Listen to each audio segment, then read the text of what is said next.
out there. Thank you guys for joining us today on Strength in Recovery. Today, we are going to talk about how to help someone get sober.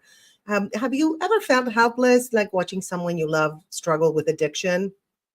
Or maybe you are ready to break free from it yourself? Well, today we're diving into the raw, unfiltered truth about hitting rock bottom and the incredible journey to sobriety. I'm joined by my amazing co-host Pebbles, and she's a sober coach with years and years of experience helping people reclaim their lives. And our special guest, Lindsey Glass, founder of Reach Out Recovery, who's on a mission to support and educate families and individuals navigating addiction. If you're ready to learn how to help someone get sober or take that first step yourself, this episode is for you. So let's get real. Let's get hopeful, because recovery starts right here. Let's go. And I'm going to bring up my co-host, Pebbles, who is having issues with StreamYard on her computer and not communicating well, apparently. And we just have her on avatar with, we can't see her beautiful face. But hi, Pebbles. Hi, Grace. I am so happy that you're here to help us navigate this episode. And let's introduce our guest, Lindsey. Hi, Lindsey. Hi, it's so good to be here. Yeah, this is exciting. I'm so happy to have two powerhouses here who know so much about recovery and have been on the journey themselves. So today we're going to dive into the journey of sobriety and how to help someone take that crucial first step. Okay. But before we go into it, I personally, as the normie of the group, okay, I would love to hear your stories of how you went from rock bottom to sobriety. So let's start with Lindsey. Woo! Okay. Yes. Yeah. So one of the reasons I'm on a mission to help people in recovery and certainly help families is because I became an addict really young. So my addiction, my substance abuse and drinking really started at the age of 13. Wow. And I was a club kid in New York City in the 90s, which was a very special time for those that were there. But it got very, very out of control. So I was a straight up addict by the time I was in college. Wow. So the way my story went, and I'm going to give you the really quick version, is by the age of 21, I was overdosing in college. And I had roommates at the time who on 2 occasions thought I died. And on one occasion, I actually flooded the apartment. I had left the water on. So they were sort of desperate for me to get help. I did not want to get help. It was after one of these incidents, I woke up and it was like I had a moment of enlightenment. No one intervened. I just knew. I knew I was going to die. So that's the first time I ended up calling home, and I was in rehab for several months within a couple of weeks. Now, I'd like to say it ended there. It didn't. There was another 8 years. But at the age of 30, I made the decision to go into recovery long term. And from there, it stuck in a much more significant way.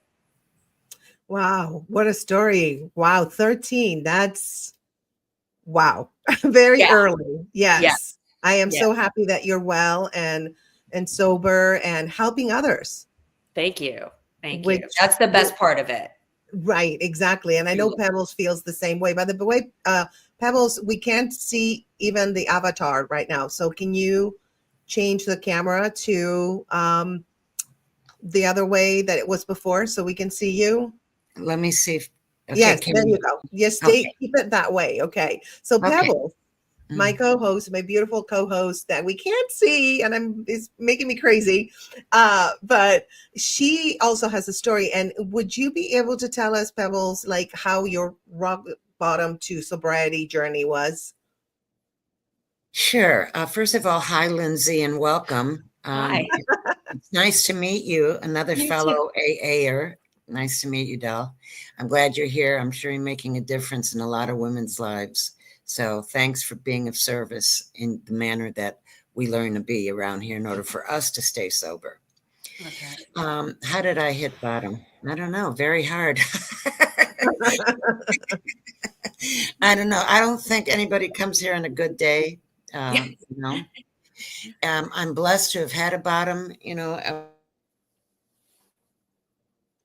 Oh, we can't hear you, Pebbles. Uh-oh. Hear me? Yeah, we lost you for a few seconds. Can you hear me now? Yes. Okay. So I think people that are in Skid Row have hit a bottom, but I used to think that, but it's not their bottom yet. So a bottom is a gift. Let me just first emphasize on that. Because if you don't have a bottom, you're not going to come here. If even one little thing still works for you out there, manipulating people, places, and things, there's no reason to come in. I had to hit an emotional, financial, physical, spiritual bottom.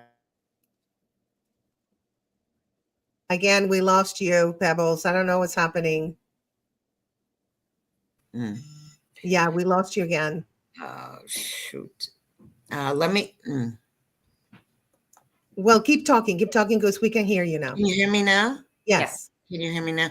So what I thought, I don't know what's with this thing. This is very aggravating, Grace. It's okay. Don't worry about it. Don't worry. Just keep going. It's all good. Okay. So it's just frustrating. Anyway. I know. So what happened was it was 1992. It was 11:45. Yeah, we lost her again. I don't know if this is going to work this way. Yeah. Yeah, I don't think that's going to work because it's going to be like, we can't hear you. Yeah. Oh man, this is so crazy. Why don't you call me and I will put the phone up instead. Okay. I think that's going to work. Okay. So okay, we're going to, because we want to hear your story. We definitely want to hear it. Okay. I'm going to remove you and then just call me. Okay. Okay. Okay. So you know what? Can yes. I jump in? Because this, one of the reasons I love talking with other people in recovery is because, you know, it's so easy to get inspired by what they're saying and their experience. So, you know, I just want to add, like, it was one thing I think one of the reasons sobriety didn't stick for me at 21 was things were still working in a lot of ways. Right. And I needed to hear her say that to be reminded that what got me, you know, the bottom for me was being 30 years old, getting divorced. Same thing. That was a spiritual bottom for me. There was a financial bottom to it. You know, you really do have to come to a place where you look at your life and you're like, wow, not only is none of this working, but I am failing miserably. Yeah. Yeah. It's, and when you're 13, it's like you went to rehab when you were 13, correct? No, I went at 21, and honestly, 21, so at 21, I still thought like, oh, maybe it was a phase. you thought that? Yeah, sure. At 21, sure. Yeah, I that's thought true. this was my thinking as a 21-year-old addict. I just need to reset. And Right. then once I reset, I won't be like such a drug addict. I'll be able to use drugs and alcohol in a casual, fun way, like all the other cool people do, which is ridiculous because, you know, you grow up and you realize the people who are abusing drugs and alcohol at that age, that it's going to cause a lot of problems for them. Yeah, absolutely. Absolutely. Let me see if I can catch Pebbles. Please. Let's see. Okay, Pebbles. Yeah. Yeah. Okay. So now I'm putting the phone up so people can hear you. So continue the story. Why don't you start from the get-go, from the beginning, so that we just had some people join us. So we want them to hear your story from rock bottom to sobriety. Okay. So my thing was, I really loved to freebase. It wasn't free, but for some reason, there must have been politicians that named it, because nothing was the truth about that, you know. Anyway, what happened was, because drugs are a pro-depressant, it's not an antidepressant. The more depressed you are, the more depressed you get. The more depressed you are, the more depressed you get. Because it does work in the beginning. That's why they called it party. They should have called it lost houses, cars, families. I don't know why they, that's the bottom. But what happened was, I was in my apartment and I remember doing a little, a little prayer about,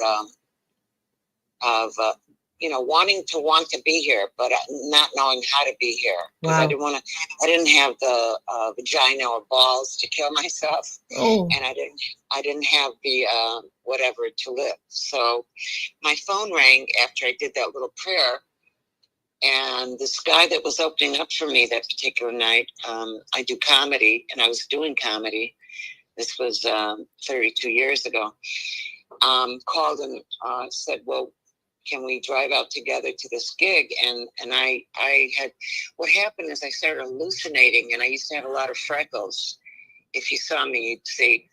And I thought it was worms that were coming out of my face, but it was freckles. And, Coke makes you very numb.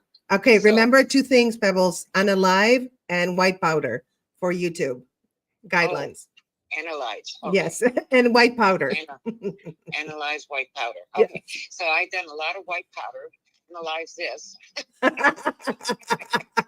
You talking to me? Yeah. Yeah. And I was not a happy camper. So because, as I said, drugs and alcohol are pro-depressant, it's not an antidepressant. I really didn't know what to do. I did a little prayer for the first time, and I asked God to help me, which I didn't believe in, by the way, whatsoever. I just didn't know what else to do. And my phone rang. It was this comedian. He was opening up for me that night. And he could tell by the sound of my voice I was gone. And he said, and I remember I just prayed and asked for help.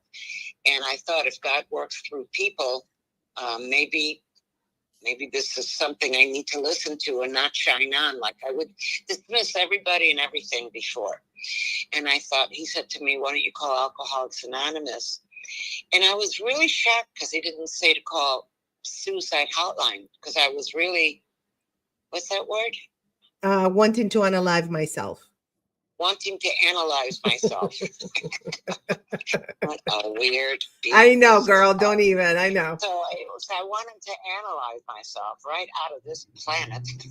Yes. I said that. And anyway, so he called it and he said, why don't you call AA? And I called AA. And I didn't think it had anything to do with my problem, my particular problem. I was just really didn't know how to live life on life's terms in any way, shape, or form. I just thought I was not meant for this planet, and I didn't know why I was here. Wow. Anyway, so so I listened to what he said. I called AA. A guy named Guy, believe it or not, answered the phone and said, hi, my name is Guy. How can I help?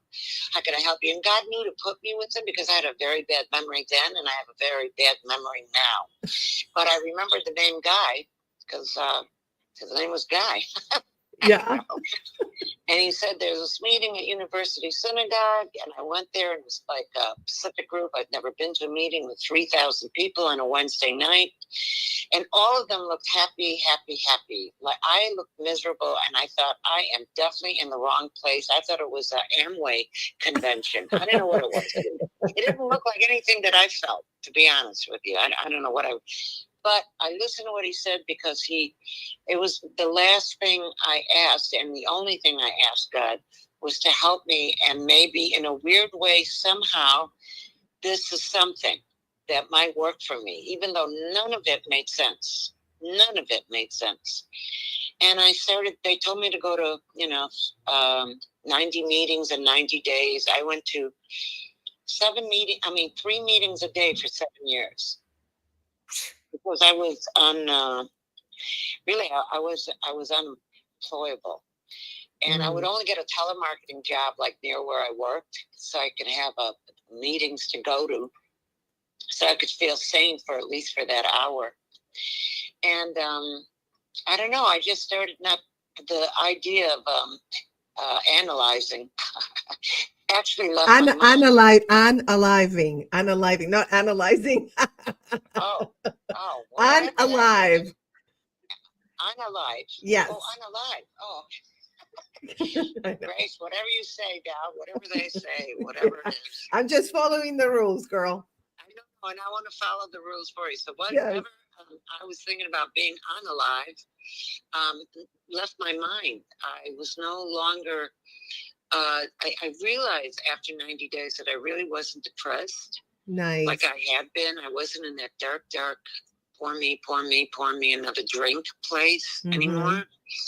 I felt really happy being at the meetings. I wasn't happy not at the meetings, but I was really happy at the meetings. So therefore, I had something to look forward to 3 times a day because I went morning, noon, and night. And I hung out with people like me that we talked. We went to Denny's. We fellowshipped up the yin yang. And the fellowship really saved my life, to be honest, because what do you do after that hour and a half? You hang out with other alcoholics. That's what you do. Right. And you get numbers of women. And whenever you're down or whatever, you call them. You get a sponsor. You work the 12 steps because step 1 is I can't. Step 2 is he can. Step 3 is I think I'm going to let him. Step 4 is to the best of your ability to tell the truth about what your trauma is. Because I have a lot of girls that I sponsor, and that's the second thing I do after I sponsor them. Once I have them in the trust place where they trust me implicitly, is I turn them on to a trauma therapist. That's what I do. I'm not telling anybody else to do that. That's just what I do, because a lot of them have been really traumatized, and the drugs that they have these days are much worse than when we were in the 70s and 80s. They're much worse, and people do much worse things for them and have to do worse things for them. So these girls have a lot of trauma. So what I do is I hook them up with my very close friend who happens to be a trauma therapist. And when we're working the steps, she's right there and they see her too, because I want them to have a thorough experience and not to be frightened and know that it too will pass, and it's going to be outrageously gorgeous. Yes. Once they go through the steps. Yes, I love that. So, Lindsey, I want to ask you a question. I'm going to ask you questions again. This is the Normie, Grace, and the co-host, and I have Lindsey and Pebbles on the phone who are sober. So I am asking as a complete ignorant here because I have no idea. So what are some of the signs that someone is reaching their rock bottom or might be ready to get sober, even if they don't recognize it themselves?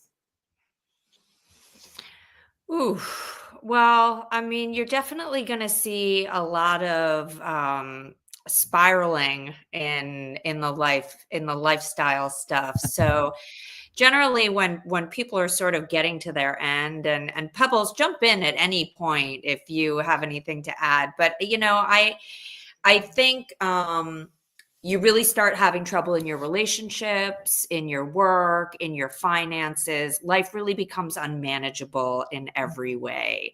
So I think, I remember having friends who, I was sober and they were not yet sober. And at first it was the constant drama with the boyfriends. And the sobbing over these fights and these issues with the romantic partners. And, it always came down to, hey, let's look at the background of this. Well, drugs and alcohol, can I say drugs? I think substances, partying, substances are always part of the problem. And what they do, Pebbles was talking about these things being a depressive. So if you're somebody that is sort of at the end of your run, you're going to feel pretty awful pretty much all of the time when you're not engaging in the behavior that makes you feel normal, because you're not even doing it to feel great anymore. You're just doing it to feel normal once you're in that state of really. So that's what I think. Life is going to be very, very unmanageable, and they're going to feel miserable. It's going to be, I'm always broke. I'm missing work, or I've been fired, or I can't keep a job. on the way of losing the apartment. Certainly if there are children involved, there are going to be issues. I can't tell you how many couples and situations I've seen where one of them who is in a bad way, it's a DUI or something like that starts to really unravel things. So that's what I think you're going to see. Somebody who is just miserable at the state of their life, whether they realize what the root cause is or not. And none of us think that it's our what we're doing at the time. It was funny the way Pebbles shared that, like, when I was 21, even when I was 30, you can look at these things and think, well, maybe that's part of the problem, but it's not the whole problem. And then suddenly you're in treatment and you're like, oh, wait, no, that's a huge part of that's the problem. Like, maybe I need trauma recovery. Maybe I need coaching. Maybe I need these other things too. But yeah, no, that is what is absolutely ruining my life right now. Absolutely. And Pebbles, do you have anything to add to? I'll be honest with you, I couldn't hear one word she said. Oh, you can't? You can't hear? Okay. Through my phone, no. Oh, I'm so sorry. I don't know what else to do. I'm so sorry. I mean, I don't know. You could just ask me the same question and I'll answer you what my experience is. That'll be interesting. I know. We want to see both sides. Let's see what and you both have different experiences. So you both are going to say some similar things and some things that are not similar. So what I asked her is, what do you recommend? Wait, no, that's my other question. What are some signs? Reading the wrong one, girl. What are some signs that someone is reaching their rock bottom or might be ready to get sober, even if they don't recognize it themselves? Well, first of all, they start coming to AA. Okay. First of all, that's the last place in the block, and nobody gets there by accident. They think they may, but they start coming. Some of them are just visiting, seeing if they can relate to anything. Others are still on the defense, because alcoholics are very rebellious, as you know. The first joke I wrote when I got sober was, I was really, really rebellious, really rebellious. I couldn't even have an orgasm unless my ex-husband told me not to. Because that's how we are, man. That's just how we are. That's hilarious. Thank you. So when they come, what I do is I offer them my phone number. And some will call, a lot will not call, Grace, because what I think might be their bottom is not yet for another 5 years. It just looks that way sometimes. Yeah. And some of them are absolutely done and have a thing called willingness. And those are my pleasure people. I mean, I can work with them, because I can't get anybody sober.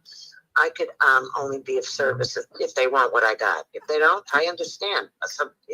100%. Go do what you need to do until you don't need to do what you need to do anymore.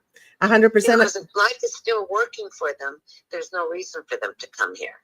Yeah. So, like I said, a lot of people in Skid Row, you would think to a normie that it looks like a bottom, but it isn't. It isn't. By any means. As a matter of fact, I have a girl right now. She's celebrating. I picked her up off of Skid Row.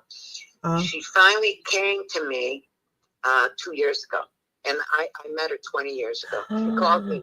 She was looking for me. Wow. Well, I remember I took a friend to one of your meetings, which I loved, by the way. I was crying. I was just like so touched. And I thought she was she hit rock bottom, but you offered her phone, she called you, and then you said something. She was like, no, I'm not going to do that.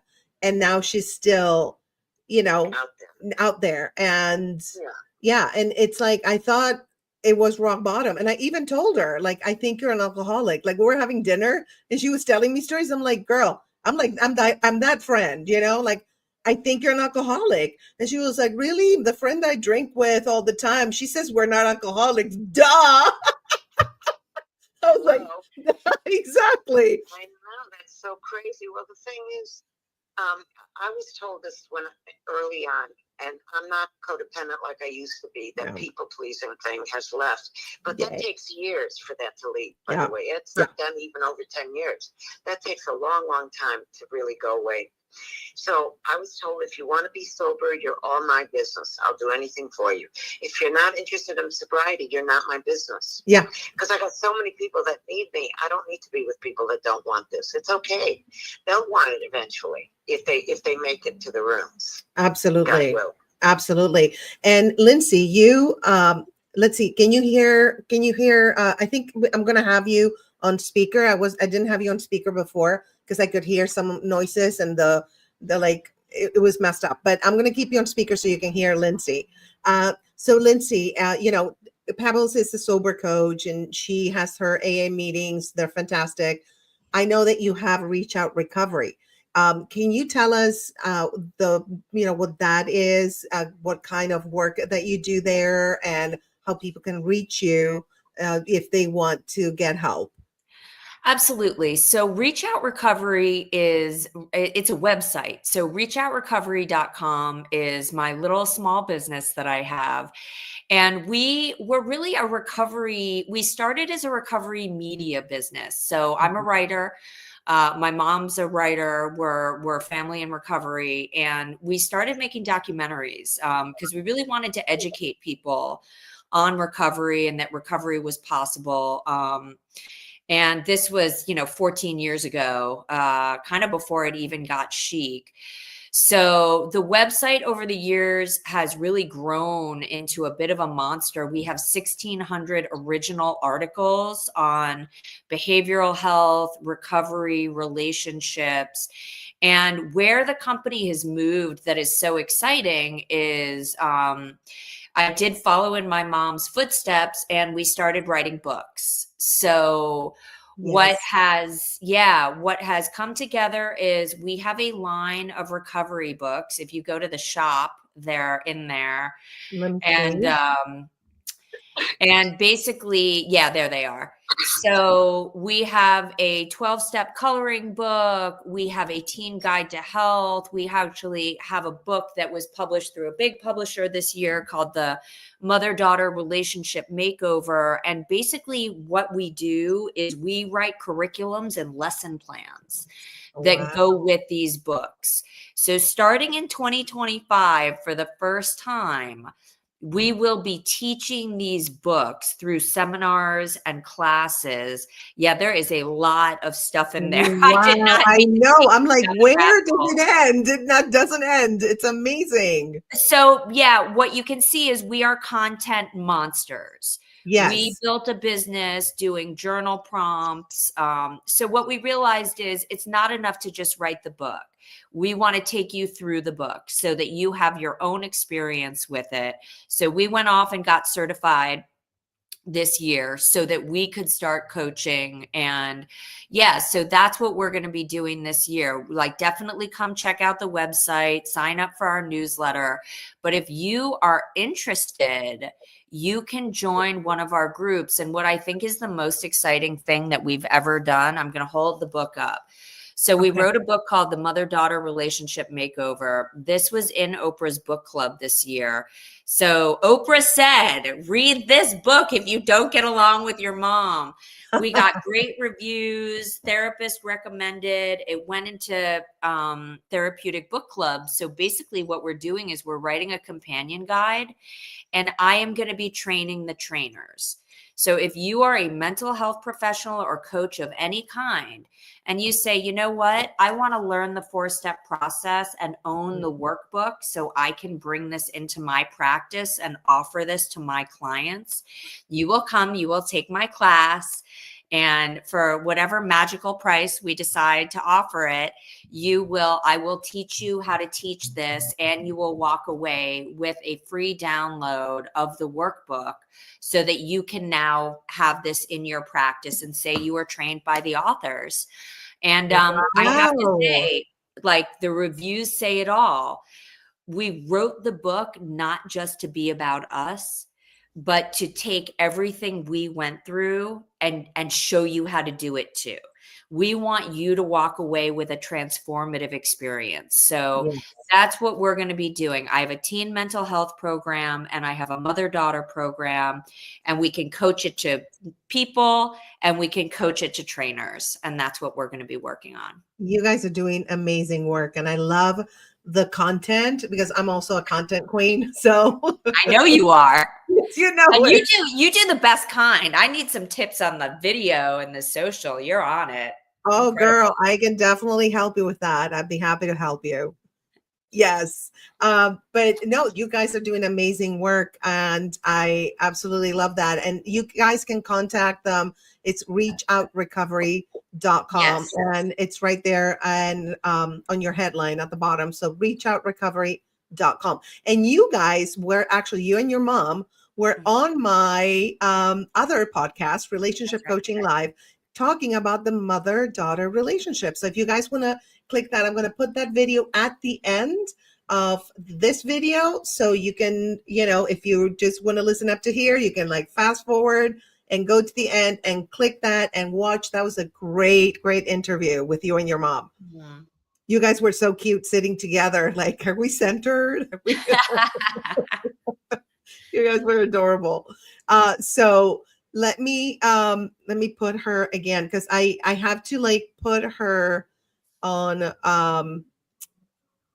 speaker and then not on speaker. It's complicated to do it this way, but I'm figuring it out. This is the day that StreamYard changed everything and we're having problems. So lovely, my life. Thanks Welcome a lot, to my life. StreamYard. I know. Yeah, like they think they made it better. No, they didn't. They made it worse. It's just a nightmare. But anyway, we're good. We're okay. We're doing it. We're going for it.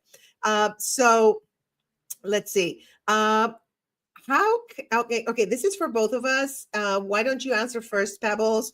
How can loved ones help someone who is in denial about their substance use without pushing them away? Well, that's a difficult thing to answer because that's why they have interventions. Because to be honest with you, if the person doesn't want it, you can't force it. The person has to say, I need help. Yeah. Until they do that, until I did that, I got nowhere's filled, man. Nowhere's filled. I mean, you know, you can't force a good thing. You can only force a bad thing. Ooh, that's very wise. That is so true. Isn't that crazy that you can only force bad things and not good things? Yeah. That's how people are. It's just the way we're built. We're spiritual beings having that human experience. Yes, in this three-dimensional world. Way, I didn't hear anything Lindsey said, because when you talk to her, nothing comes through. Oh, I'm sorry. I am so sorry. I know her and her mom wrote a book that's going to help other alcoholics, which is beautiful. But then that was it. That's all I heard. I know, girl. I'm so sorry. I don't know. I mean, we're all doing the best we can with this tech mess. Girl, I'm not, you know what? I'm not even going to question it because we'll just move forward. We keep going. Okay. Yeah, don't worry about it. So this is, you know, I'm going to ask you, Lindsey, how can loved ones help someone who's in denial about their substance use without pushing them away, in your experience? I think you just have to be open to the fact that you're going to have that conversation over and over and over and over and over again. Yeah. And know that it's going to come with a lot of resistance, and trying not to come from a judgmental place. Try not to get frustrated. Try to remember that this is a disease. And I hate saying this expression, but it's true. Some are sicker than others. So some people, you know, as we know, some people get cancer and survive, and some people get cancer and do not survive. The same stage. Yes. Some people, it doesn't matter how smart, gifted, attractive, loved they are, they're going to drink themselves to death. It happened to somebody in our South Bay community recently. I don't want to say anything more than that, but it was a mother of 3, drank herself to death. No one can stop it. And, you know, so it's That's what you have to remember, that you're dealing with a very scary disease, and you're dealing with the only disease that tells the person who has it that they don't have a disease. So you're arguing something to somebody whose own brain is saying, yeah, there's nothing wrong with me. So it's completely, none of it makes sense. And can I add one angle onto this question? Yes, please. Okay. So what I am really hoping that more people are going to come to me with is how to support somebody who wants to be in recovery. Right. Because part of what's in our book and part of what I teach is something called the recovery lifestyle. So nobody can come from a life of, active, using, or whatever it is, whatever that behavior is. You cannot come from a lifestyle of that and just take it away and expect that somebody's going to be okay. It doesn't work like that. Yeah. They need a community of supportive people. They need exercise. They need nutrition. Maybe trauma recovery. Maybe they need recovery coaching. They need a home that is safe and substance free.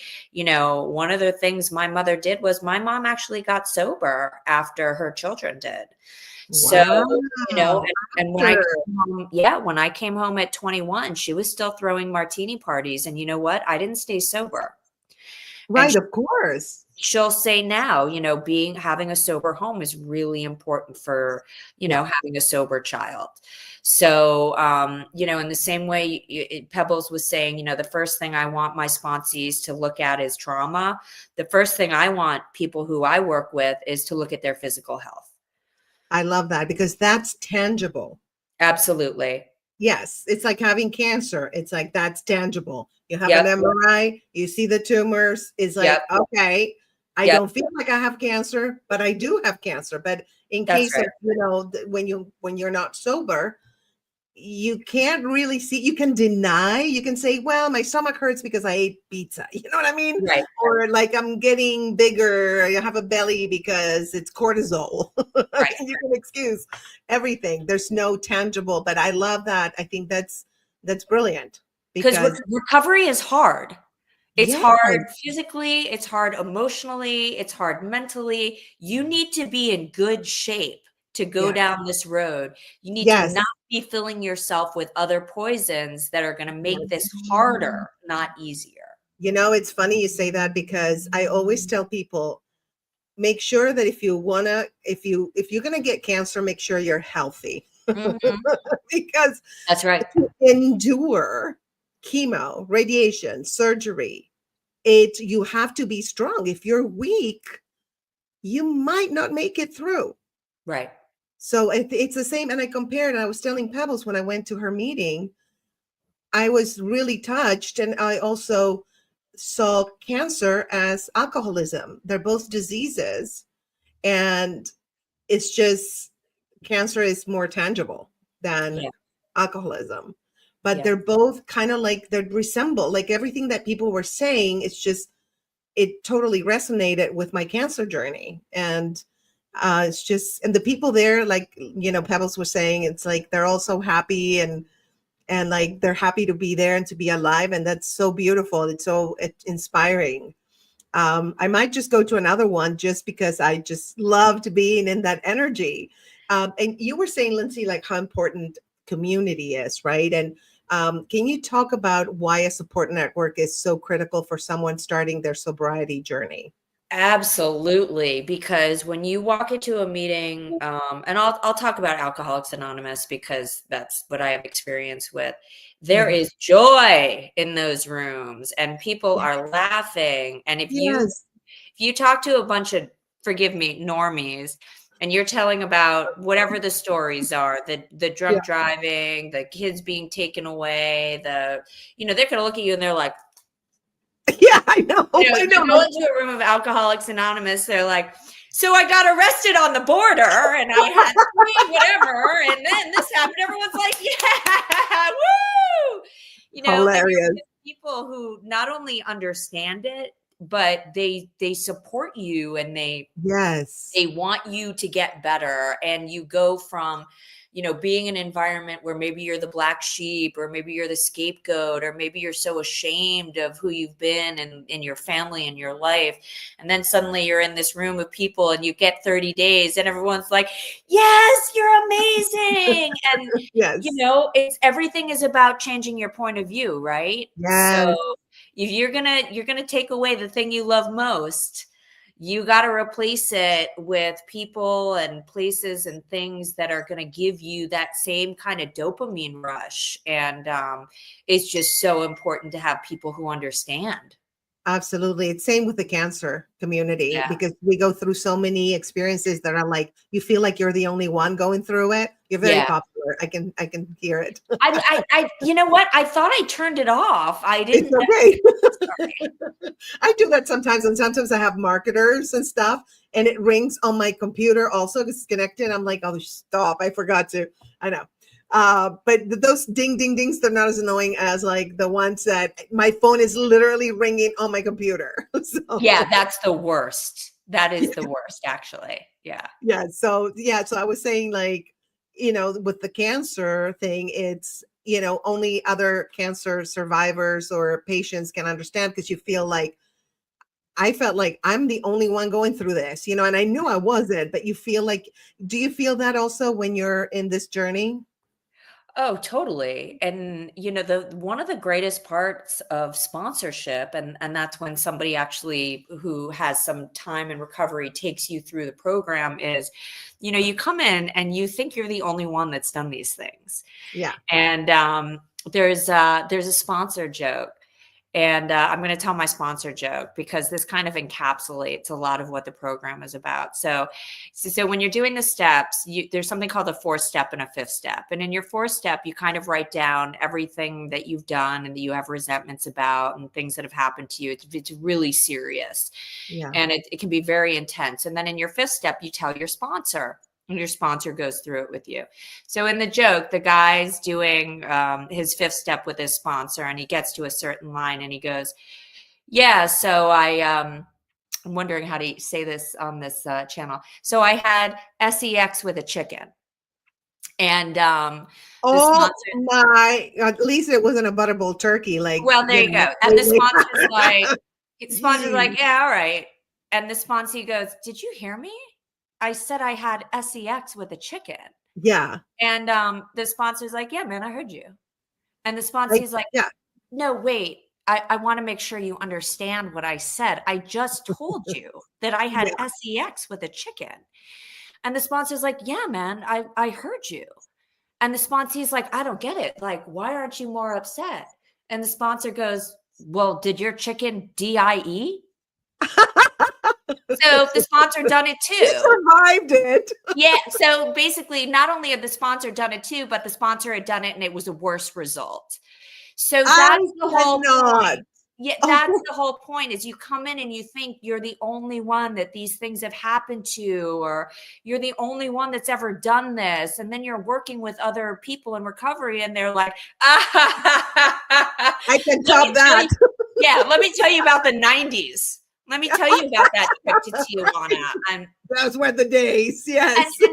And even if it's really sad stuff or trauma, it's some stuff that happened in your family, or some, even like an assault, it's like these things happen. And then suddenly you're around people that can really speak to that, that can say either, hey, that happened to me too, or I know other people that happened to, and here's what they did about it. And it is this incredible experience of, one, not only knowing you're not alone, but suddenly like feeling okay that you've like, it's like the church. There's something to be said for sharing your sins and getting absolution for that. And so this is our version. You get to share what you've done, and other people sort of not only are not shocked and angry at you, they're proud. Look at where you've come, that you can share this now. Like, you're getting to the other side. That's amazing. We also call it to the other side when you go through cancer. You make it to the other side. I know, but people think it's the other side, on live. No, it's the other side when you're finished. When they first told me, I was like, to the other side. You made it. Like, what? Is this the Rainbow Bridge? I know. What happened? Am I dreaming? Am I tripping? Am I already like in another dimension? What? But yeah, you make it to the other side. Yes. And again, it's crazy how some people make it and others don't. And it's a mystery. But here's what's extraordinary, and listen, believe me, it's tragic Yeah. when it doesn't work.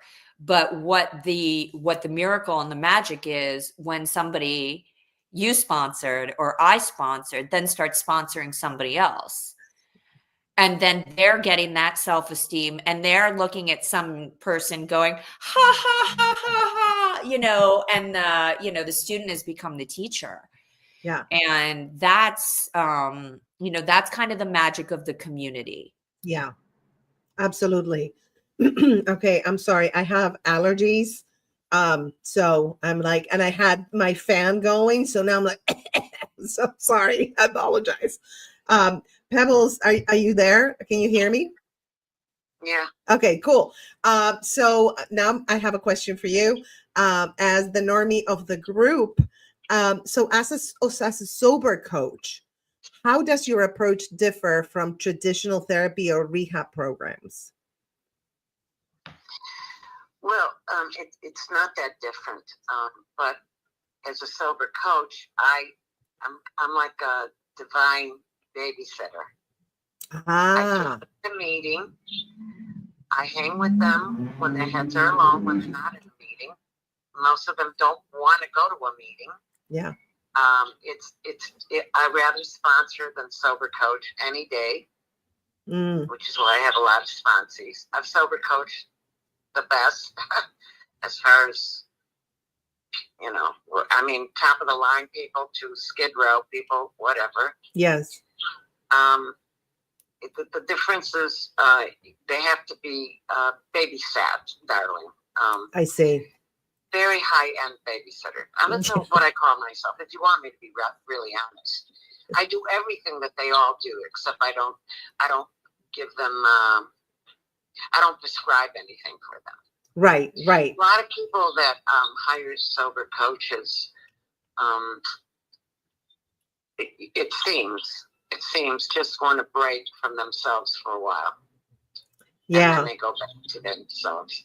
Because you're really, really interested, you would go to meetings. No offense to anybody listening. Yeah. That I've helped. And I've helped a lot of people, and most of them didn't stay. But most of my sponsees stayed. Yeah. I hear That's you. the difference, because you can't buy sobriety. You have to earn it, though.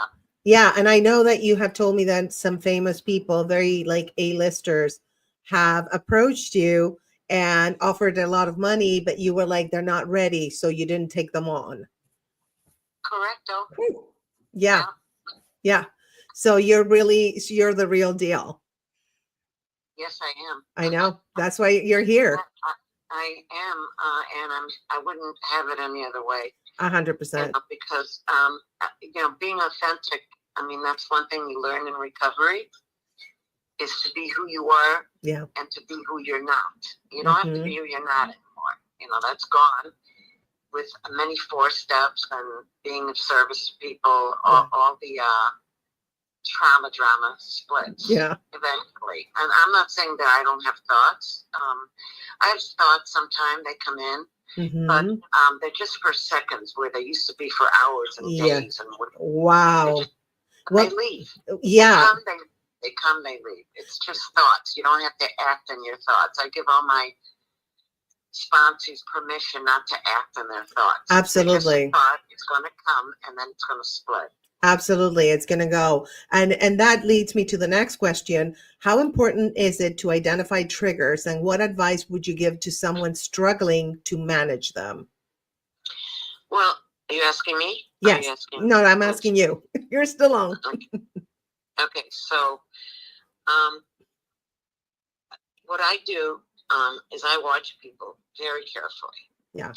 I'll give you an example. I used to sober coach this woman who lived in a very high-end place, and I would notice every day at 2:00 she'd get real bitchy, really bitchy, an entirely different person than the person that when I was there in the morning, entirely different.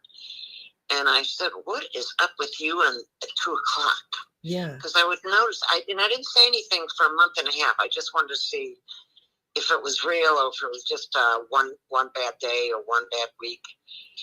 And she said, that's so funny. I would start cooking with wine and drinking at 2:00 every day. So what I did is I hired her private chef. She wasn't allowed to go in the kitchen for 1 year. She's still sober now, 19 years later. Oh my God, that's incredible. Wow. Mm-hmm. Yeah, so that's a definite trigger, like cooking for her. Well, for her, I mean, Yeah. for me, it's because I'm very aware. I'm not bragging or anything. This is a gift that God gave me. Yes. I'm a very aware person. When someone, even if I don't know them real well, I could see when they're angst and they're on their way out if they don't talk about it. Yeah. Because they say around here, you're only as sick as your secrets. And that's what I tell everyone I know, not just my girls, everybody, just talk about whatever it is. Because otherwise you're going to act on it. If you don't talk about what's going on with you, the real deal, the pain that you're going through, no matter how humiliating it is, you're going to act on it. If you act on it, you may not come back this time. Right. Not everybody, Grace, gets to come back. Believe me, I've seen more death than I've seen people stay sober. Because Wow. only 2% stay. Trust me when I tell you that. I've been around here 32 years. No, I I've seen trust it all. you. I know you know your stats for sure. Well, I know alcoholics, and I've Yeah. seen them in the best of them. And believe it or not, Grace, people go out usually on a good day. And there's nothing wrong. They all of a sudden they get bored. Everything's really great, and they're not used to this peace, and they go out. Oh my goodness! So the peace is upsetting in a way. They want drama. They're used to. They want drama. They want They're addicted to drama, and that's the thing. I am so not. I don't like fighting and confronting. Oh no. Men and a horrible energy between two people. No. But see, they're so used to that because they have to be that way in the street. Yeah. Or when That's they're right. trying to protect their right to be wrong, to continue to get loaded. Well, they have to be on high alert. And so that's the adrenaline. And when they don't have that adrenaline rush, they're bored. And that's when they unalive themselves. Oh my gosh. But I've seen many people go out on a very good day. Everything was so good. They finally got their wife back. They finally got their husband back. They finally got their kids back from CDL, whatever that initial CPS, is. yeah. Yeah. They see, what is it called? CPS. Yeah. They finally got their kids back from CBD. CBD. CPS. CBD. CBS from the network. See? Right. Child Protective Services. And they worked their tushy off to get their kids back and their wives back or their husband back or their mother back. And all of a sudden, 6 years later, life is really good. Boom, they go. Wow. That's yeah. So my next question. The more drama it is, the more they likely stay because they go to a lot of meetings during the day, and that really helps them. Right. It's very interesting, this thing called recovery. It's very interesting. Yeah. It sounds like an addiction to their own adrenaline. I think it sounds like it because they were on a state of alert for a long time. And so that's what their bodies are used to. It sounds very chemical. Yeah. Wow. Yeah. That's. It's a mind fuck thing. Yes. Oh, sorry. Yeah. No, it's okay. Mind F. Mind F. I curse sometimes. Don't worry. YouTube is not particular about that. It's about the unalive and the substances and the white powder. Other than that, we're good. I always thought the word was analyze this, not No, I analyze. know you're so funny. Oh my God. Okay. I know. I was like, why is she saying analyze? And then I realized. So I have a question for Lindsey. Your platform, Lindsey, focuses on education. So how can learning about addiction help both the individual and their loved ones? Oh, well, I mean, being informed is everything. They Mhm. don't teach addiction in school. And they don't teach be Al-Anon, which is being the family member of somebody who's struggling with alcoholism or addiction in school. These are things that are so off the charts crazy, whether you're living it yourself or whether you're living it with a loved one. You can be dealing with everything from truly being unsafe around these people Mhm. to just being in a state of complete torture because their behavior and the way they treat you is just all over the place. Yeah. So understanding what you're dealing with is absolutely number one. Yeah. Okay. So one is, I love this stuff. So number one, you really need to understand what addiction and alcoholism is, if you have it or a loved one has it, because otherwise you're really, none of this is going to make sense. And a lot of things like enabling, you think you're helping somebody when somebody is struggling or telling you to keep their secrets, or there's a lot of stuff about addiction recovery that is not intuitive. The first thing they'll tell you in Al-Anon, and I am not giving advice right now, but if you For have educational purposes only. That's what we need to do on yeah, YouTube. but a lot of people will tell you, like, don't Yeah. let the active person near you, don't let them in the home, don't let them, and that's not what you would think normally. You'd think, I have to help this person, I have to give them money, I have to let them back in the house. But the reality is that may not be what's right for your family or for that relationship. So that's paramount. Number two is learning these words: enabling, codependency, family dynamics, toxic enmeshment. Like, I'm not sitting here trying to play armchair psychiatrist at all. What I'm trying to say is, if there is somebody in the home that is struggling with this stuff, Yeah. those behaviors come with it. It's not like they're separate. Somebody who is active, I was the queen of manipulation and toxic Wow. behavior. Yeah, addicts are going to lie. Of And course. it wasn't that I was going to tell you the sky was red when it was blue, but I don't want you to, if you care about me and I want to go do things that are going to be destructive, I am going to tell you whatever I need to tell you so that you go away and leave me alone. So you need to understand what that manipulation is, what codependency is, that you don't have to be, my emotions are not your emotions. And my mom and I, we write a lot about it in the book because we were both active, and you get totally codependent, and she's having a bad day, so I'm having a bad day, and she's mad at me, so now I'm not okay. And Yeah. these are things with an active person. You have to have boundaries. Yes. So that's the other part of the learning, is one, learning about the disease, and then learning about all of these things that go with the disease that you need to understand to keep yourself and your family safe. And Absolutely. then the third part, which is my absolute favorite, is recovery lifestyle. Maybe your person isn't ready to be okay. How do you be okay? Right. You have to take care of yourself. There is a whole lifestyle for the people who need to go in recovery, and there's a whole lifestyle for the people who love the person that needs to go into recovery, because an active person can traumatize everyone around them.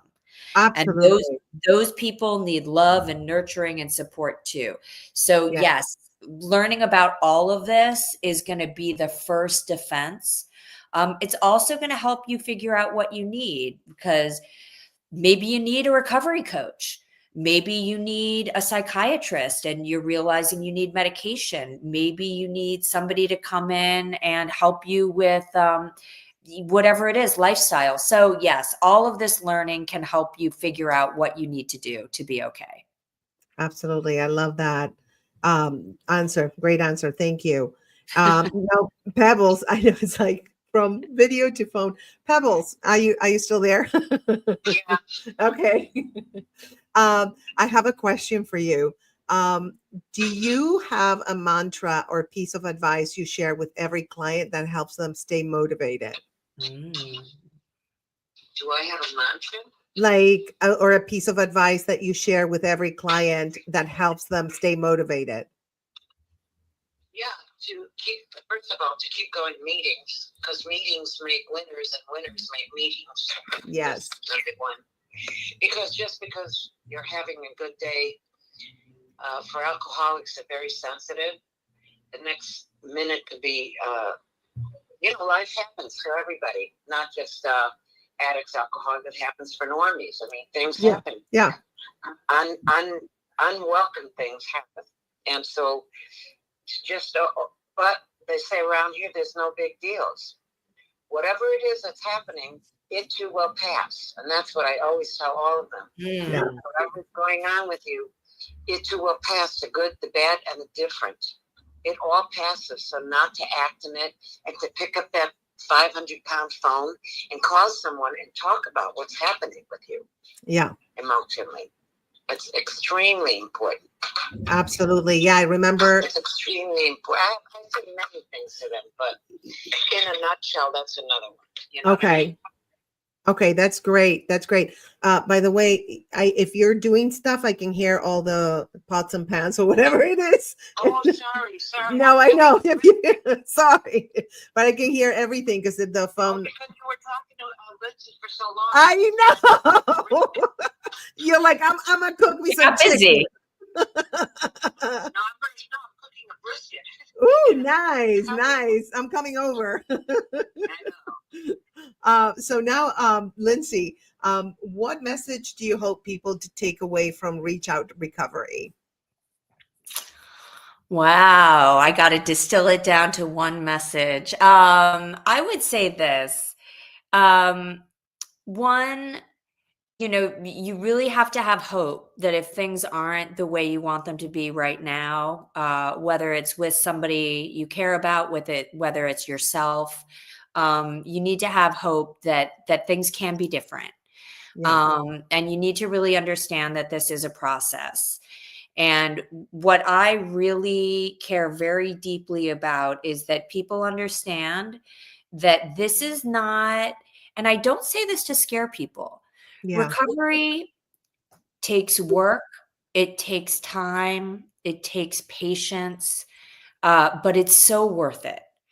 Yeah. So, I'm sick of the 30 days, we're going to have you cleaned up and better. It doesn't work that way. It takes years to take somebody who has spent decades becoming a dysfunctional addict to turn them into a functioning human being with self-esteem, employable, rigorously honest. I mean, we're changing everything about ourselves. Absolutely. So I guess the message I want to say is, one, it takes a lot of work, but don't be afraid of it. And really keep that hope in, because, as I'm sure Pebbles can say, as I can say, I went from pretty much the most unhappy, toxic person I know to like a pretty nice, cheerful, like of the service of the world person. So I did it. I've seen people come from the streets to, really wonderful positions in life. I've seen moms of 3 who were drinking all day long, put it down, and now be the moms that they always wish they could be. So I guess that's my message is, if you're willing to do the work, absolutely anything is possible. Anything. Yeah, I agree. Yeah. It's a hard job, but if you want to get to the worth other side, it's so worth it. Absolutely. It's like with cancer, people are like, some people don't want to do chemo. Some people don't. It's like, you know what? It's just that journey you have. I saw it as a tunnel, and you have to go through that tunnel. Yeah. And, it's not pretty. It's dark, but there's a light at the end, and you want to get to that light, to that other side. Absolutely. And, with that vision, that's what kept me going with all the side effects from chemo, which were 20. I counted them. 20. Yeah, no, it was insane. So it's the same thing. It's not physical. Well, some of them are physical in the case of alcoholism, but it's mostly mental and a perspective and changing their whole reality. So it's a lot of work, but totally worth it. Yeah. Totally worth it. So where can people connect with you and find resources for support? It's going to be reachoutrecovery.com. Yeah, and you can find me or Leslie, Lindsey Glass or Leslie Glass. We have social media accounts. We're on everything. You can always find me at Lindsey at reachoutrecovery.com or DM me at Lindsey Glass author. And I want to give one tip for the holidays. Okay, go for it. Yes. Because we just had a really interesting radio show and they were asking about, we're going into the big holidays and politics, relationships. There's a lot of tense stuff out there right now. And sort of the advice that we've been giving people is if it's your house, you can set some guidelines. Yes. You could say, we're going to talk about these issues in the living room, and the Christmas table or the Hanukkah table or whatever it is going to be a safe space. And we're not going to talk about that stuff. Yeah. So choose your rules, respect the rules of the house you're going into. And remember that not all of us have families. So even if yours drives you crazy, be nice to them, give them a little love, because there are a lot of people who really don't have them this year and they are suffering. So show that gratitude. Absolutely. Thank you. Thank you for that. And Pebbles, do you have any last words of advice for somebody who wants to get sober? Well, pick up that 500-pound phone and call up Alcoholics Anonymous, and wherever you live, they will look up and see what meetings are close to you. Or you could Instagram me and Pebbles Comedy, or Facebook me, and I can also direct you that way. That's great. Thank you so much. Instagram, or you could Facebook me. Either way, I'd be happy to guide you to the right direction. Okay. Thank you so much, Pebbles. I'm sorry about the technical difficulties. Me too. Isn't it wild? It's okay. Anyway, sorry about that. I'm sorry I didn't get to talk to Lindsey too much, but she sounds wonderful. Yeah, Pebbles, let's do it again. Yes, I think what Pebbles needs to do is she needs to come here, have two computers, and she needs to be on my computer. And I think that's going to fix. You see how my mom and I do it? We're like in the same. We're like in the same. Well, I have two computers, so she can use my older computer, and I use this one because I'm the tech, so I have to use the most updated. And we can be in the same room, and she can be. I think that's going to work. We can hear your dog too. Yeah, he needs me now, so I know. I love you. Goodbye, I love you too. Thank you. Bye, honey. Bye. All right. Well, thank you so much, Lindsey, for joining us, and great advice, great words, and great experiences and everything. And I love the work that you do. Keep doing it. You're helping so many people, and keep doing the content thing. You have like hundreds and hundreds. I know, it's a nightmare. I know it totally is, to be so creative and having so much stuff. Yeah. It's exhausting. And then I have nothing to post. And you're like, how do I have nothing to post? And I have a Dropbox that is out of space and I have nothing to post. I know. I know. It's insane. I get it. I totally get it. But thank you so much. I hope you can join us again another time. And thank you for your patience with all the tech stuff. Of course. All right. All right, you guys. Thank you so much. Wow. Thank you so much for being here on Strength and Recovery podcast. And I appreciate you tuning in. I see you guys tuned in from X, YouTube, and even Twitch. So thank you guys. And we will see you on the next Strength and Recovery. Have a great. Well, hello, Grace Nation. Are you ready to slay your holiday style? Then check out the State of Grace shop for the most fun Christmas merch around. Start your day with a mug that speaks your holiday truth, like I put the hoe in ho ho ho, or resting Grinch face. Trust me, these mugs will make your coffee a little sassier. And these teas, honey, they are naughty and nice. Rock nice until proven naughty at the office party, or slay all day for your cozy Christmas movie marathons. Perfect for spreading laughs, love, and a little mischief. So what are you waiting for? Sprinkle some holiday magic on your wardrobe and sip your way to cheer.